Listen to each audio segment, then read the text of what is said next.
ಮುಖ್ಯಮಂತ್ರಿ ಸಿದ್ದರಾಮಯ್ಯನವರ ನೇತೃತ್ವದ ಕಾಂಗ್ರೆಸ್ ಸರ್ಕಾರವು ಜನರ ಪಾಲಿಗೆ ಬದುಕಿದ್ದು ಸತ್ತಂತಿದೆ ಎಂದು ಬಿಜೆಪಿ ರಾಜ್ಯಾಧ್ಯಕ್ಷ ಮತ್ತು ಶಾಸಕ ಬಿವೈ ವಿಜಯೇಂದ್ರ ಅವರು ಟೀಕಿಸಿದ್ದಾರೆ.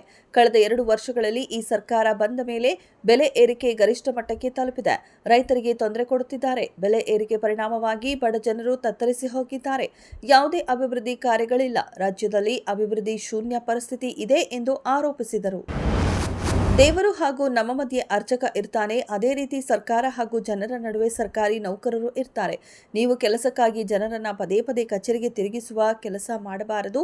ಧನಾತ್ಮಕವಾಗಿ ಕೆಲಸ ಮಾಡಬೇಕು ಎಂದು ಸಿಎಂ ಡಿಕೆ ಶಿವಕುಮಾರ್ ಅವರು ಸರ್ಕಾರಿ ನೌಕರರಿಗೆ ಕಿವಿಮಾತು ಹೇಳಿದರು. ಸರ್ಕಾರಿ ನೌಕರನಿಗೆ ಕೆಲಸವಾಗುವ ಬಗ್ಗೆ ತಿಳಿದಿರುತ್ತದೆ. ಆದರೂ ಸಾರ್ವಜನಿಕರನ್ನ ತಿರುಗಿಸುತ್ತಾರೆ. ಕೆಲವರಿಗೆ ಬರೀ ಕೊಕ್ಕ ಹಾಕುವುದೇ ಕೆಲಸ ಆಗುವಂತಿದ್ದರೂ ಈ ದಾಖಲೆ ತೆಗೆದುಕೊಂಡು ಬಾ ಎಂದು ತಿರುಗಿಸುತ್ತಾರೆ.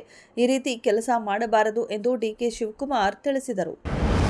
ಮೈಸೂರು ನಗರಾಭಿವೃದ್ಧಿ ಪ್ರಾಧಿಕಾರದ ನಿವೇಶನಗಳ ಅಕ್ರಮ ಹಂಚಿಕೆ ಆರೋಪ ಪ್ರಕರಣ ಸಂಬಂಧ ಸಿಬಿಐ ಇಡಿ ತನಿಖೆಗೂ ಕೊಟ್ಟರೂ ನಮ್ಮ ತಂದೆ ಸಿದ್ದರಾಮಯ್ಯ ಅವರು ಸಿಎಂ ಸ್ಥಾನದಲ್ಲಿ ಮುಂದುವರಿಯಲಿದ್ದಾರೆ ಎಂದು ಎಂಎಲ್ಸಿ ಯತೀಂದ್ರ ಸಿದ್ದರಾಮಯ್ಯ ಅವರು ಅಭಿಪ್ರಾಯಪಟ್ಟರು. ಮೂಡಾ ಹಗರಣದಲ್ಲಿ ಸಿಎಂ ಅವರು ಹೆದರಿಕೊಳ್ಳುವ ಯಾವುದೇ ಅಗತ್ಯವಿಲ್ಲ. ಯಾವುದೇ ಸಂಸ್ಥೆಯಿಂದ ತನಿಖೆಯಾದರೂ ಅವರೇ ಸಿಎಂ ಆಗಿ ಮುಂದುವರಿಯಲಿದ್ದಾರೆ. ಇಡಿ ಅಧಿಕಾರಿಗಳು ಬೇಕು ಅಂತಾಲೇ ಹಿಂಸೆ ಕೊಡುತ್ತಿದ್ದಾರೆ ಎಂದು ಯತೀಂದ್ರ ಅವರು ಆರೋಪ ಮಾಡಿದರು. ಕೇಂದ್ರ ಸಚಿವ ಡಿ ಕುಮಾರಸ್ವಾಮಿ ಅವರ ವಿರುದ್ಧ ಹಲಗೆವಡೇರಹಳ್ಳಿ ಡಿನೋಟಿಫಿಕೇಷನ್ ಪ್ರಕರಣಕ್ಕೆ ಸಂಬಂಧಪಟ್ಟಂತೆ ಇಂದು ಜನಪ್ರತಿನಿಧಿಗಳ ವಿಶೇಷ ನ್ಯಾಯಾಲಯದಲ್ಲಿ ವಿಚಾರಣೆ ನಡೆಯಿತು. ಹಾಜರಾತಿಯಿಂದ ವಿನಾಯಿತಿ ಕೋರಿ ಡಿ ಕುಮಾರಸ್ವಾಮಿ ಪರವಾಗಿ ವಕೀಲರು ಅರ್ಜಿ ಸಲ್ಲಿಸಿದರು.